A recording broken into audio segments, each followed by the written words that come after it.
kami dalam suasana penuh kesedihan yang sukar untuk kami tutupi. Kami berupaya untuk menutupi ini. Kami berupaya untuk kami tetap tegar.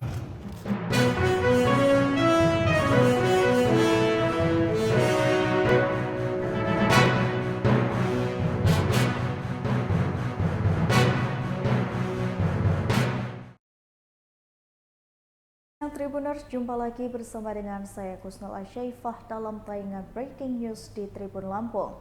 Kami akan menyajikan informasi teraktual dan terpercaya untuk Anda terkait Nasdem yang menantang polisi usut isu aliran dana korupsi diduga masuk ke parpol. Dan inilah berita selengkapnya. Ketua DPP Partai Nasdem Taufik Basari merespon tuduhan partainya menerima aliran dana dari kasus korupsi penyediaan tower BTS yang turut menyeret ex-Menteri Komunikasi dan Informatika Johnny G. Plate. Ia pun mendorong aparat penegak hukum untuk mengusut kebenaran kabar ini. Aparat diharapkan tak tebang pilih mengusut kasus ini. Sebelumnya berkembang isu ada 3 parpol yang menerima aliran dana dugaan korupsi ini. Partai Nasdem disebut-sebut menjadi salah satu penerima dana tersebut. Taufik Basari lantas meminta informasi ini segera ditelusuri, kemudian dicari bukti-buktinya. Jika nantinya ada temuan baru, aparat diminta tak tebang pilih. Pria yang akrab disapa Tobas itu menegaskan pemerintah tak boleh hanya melempar isu tanpa adanya proses tindak lanjut secara hukum. Oleh karenanya ia berharap tak ada politisi yang dalam kasus ini dugaan korupsi proyek BTS. Sebelumnya Menko Polhukam sekaligus PLT Menkominfo Mahfud MD merespon isu aliran dana proyek BTS 4G mengalir ke 3 partai politik. Mahfud mengatakan dirinya telah melaporkan isu tersebut kepada Presiden Joko Widodo. Namun Mahfud menganggap isu ini hanya gosip politik belaka. Ia menegaskan agar kasus ini diselesaikan dengan hukum saja.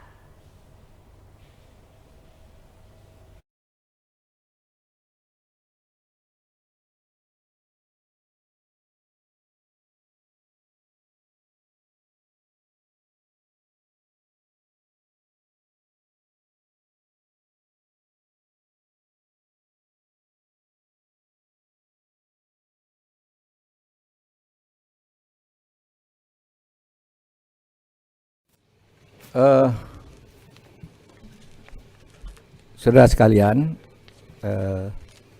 sebelum saya menjadi PLT, pemerintah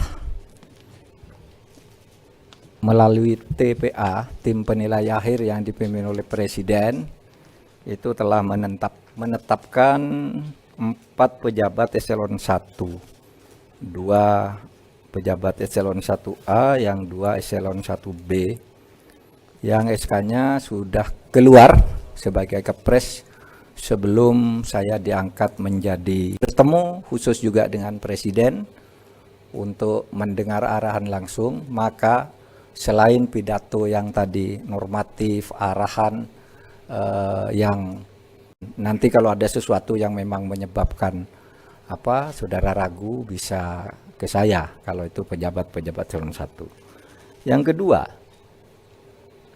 proyek BTS 4G itu akan dan harus diteruskan. Proyek itu dimulai tahun 2006 dan sekarang tahun 2003, berarti sudah 16 tahun lebih proyek berjalan. Itu artinya yang dikeluarkan sudah banyak.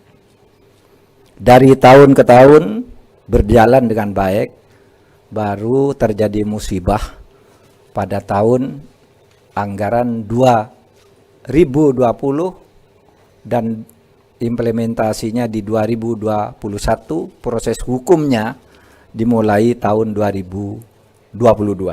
Oleh sebab itu, Presiden memerintahkan ini harus berjalan, tidak boleh berhenti. Apapun ini harus dilakukan, karena kalau berhenti yang 17 tahun kita lakukan itu akan muspro, dan harus mulai lagi dari yang baru, itu akan sulit. Jadi proses hukum terus berjalan, proses pembangunan proyek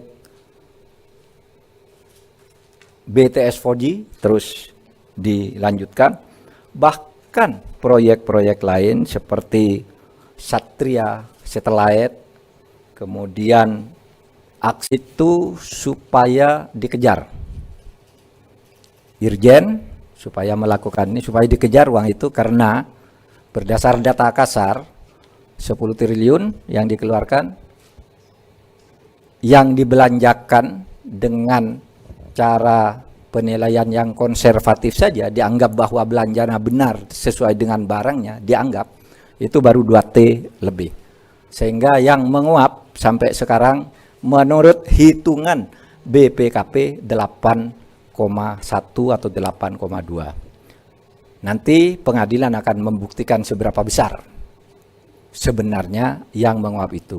Oleh sebab itu, uang ini supaya dikejar, dan saya kira sudah ada nama-nama yang dicantumkan di dalam hasil pemeriksaan BPKP supaya dimulai dari situ, Bapak Irjen. Ini digunakan sekurang-kurangnya proyek BTS ini jadi sesuai dengan rencana. Karena menurut hitungan BPKP kan sebenarnya dari 10 triliun lebih itu sebenarnya kan dengan sepertiganya aja menurut para ahli juga cukup gitu untuk melengkapi itu semua. Nah, berarti ini kan tinggal dikejar, masa mau hilang semua. Jadi ini supaya dikejar, dikembalikan semaksimal mungkin dan proyek terus jalan. Saudara, hal lain, satu hal yang menyebabkan juga ini terjadi, menyelesaikan kasus-kasus yang sudah ada, pun kepada aparat penegak hukum tidak akan dihalangi. KPK, Kejaksaan, Kepolisian, kalau memang ada laporan yang masuk akal untuk diteliti, kami persilahkan, kami buka pintu selebar-lebarnya. Itu saja.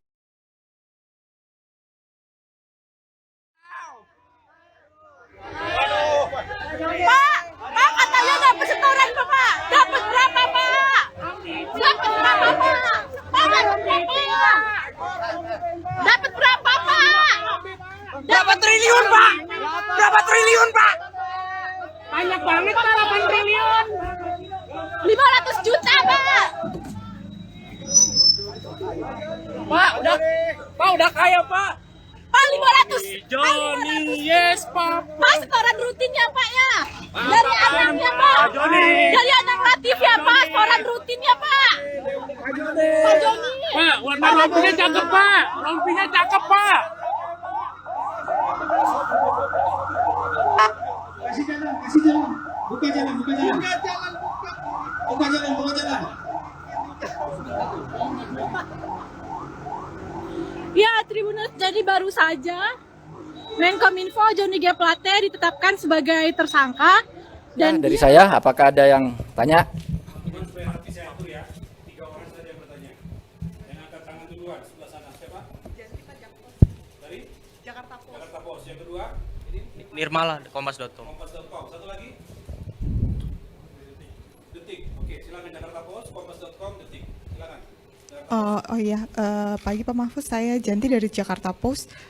Izin bertanya, tadi disebutkan juga oleh Bapak kalau sebetulnya dari 28 triliun, 1/3-nya itu cukup untuk mengcover seluruh proyek, begitu ya Pak? Dari ini kan proyek BTS pemerintah ingin tetap dilanjutkan meski anggaran 8,1 triliun itu dikorupsi. Bagaimana nanti untuk melanjutkan proyek ini, mengingatkan kalau untuk recovery aset itu bisa dilakukan setelah ada putusan pengadilan, begitu Pak? Ini, saya tidak mengatakan 28 triliun sepertiga. Saya katakan dari kasus uang yang sudah keluar itu, sebenarnya kelayakan barang yang sudah dibuktikan itu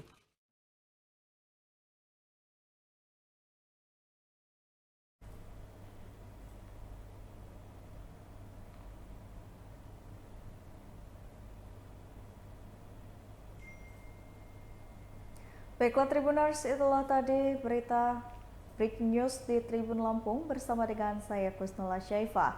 Jangan lupa untuk terus saksikan video selengkapnya di YouTube Tribun Lampung News Video, Facebook Tribun Lampung, Instagram Tribun Lampung, dan juga TikTok Tribun Lampung untuk bisa mendapatkan informasi terupdate lainnya. Selamat siang dan sampai jumpa.